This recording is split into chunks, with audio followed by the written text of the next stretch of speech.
أعوذ بالله من الشيطان الرجيم بسم الله الرحمن الرحيم কোরআন বুঝে পড়ুন, জীবনকে আলোকিত করুন।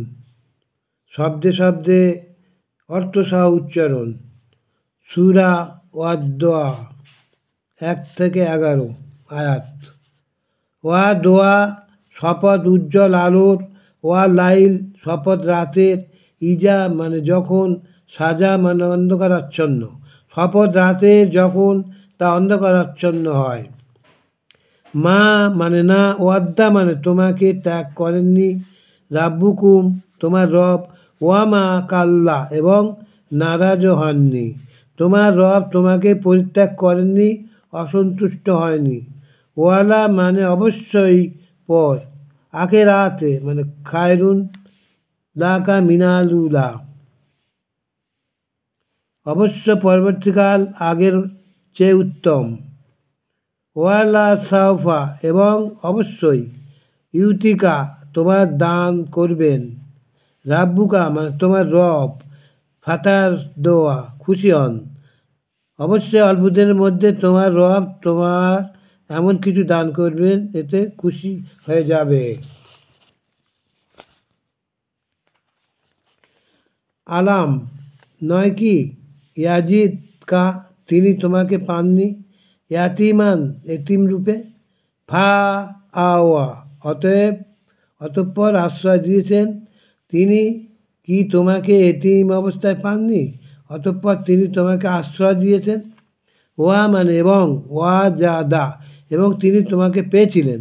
দল্লান মানে পথহারা, ফা আদা অতঃপর তিনি পথ দেখিয়েছেন।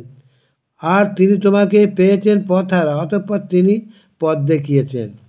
ওয়া মানে এবং, ওয়াজাদা এবং তিনি তোমাকে পেয়েছিলেন আইলান নিঃস্ব দরিদ্র, ফা আগনা অতঃপর গনি করেছেন। আর তোমাকে পেয়েছেন নিঃস্ব, অতঃপর তিনি সমৃদ্ধ করেছেন।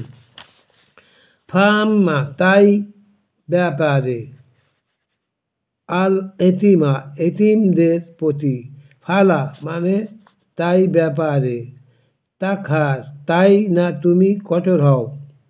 সুতরাং তুমি এতিমদের প্রতি কঠোর হইও না।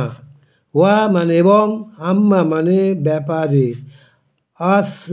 আসিলা যে চেয়ে বেড়ায়, ফালা মানে তবে না, তানহার তুমি ধমক দাও, আর ভিক্ষুকদের তুমি ধমক দেবে না। ও আম্মা এবং ব্যাপার, বেনিয়ামাত নিয়ামতের, রাব্বিকা তোমার রবের, জাদ্দিস ফাদ্দিস মানে অতঃপর বর্ণনা করো। আর তোমার রবের নিয়ামতের ব্যাপারে অতঃপর বর্ণনা করো। নিয়ামতের ব্যাপার অতঃপর বর্ণনা করো। আসসালামু আলাইকুম।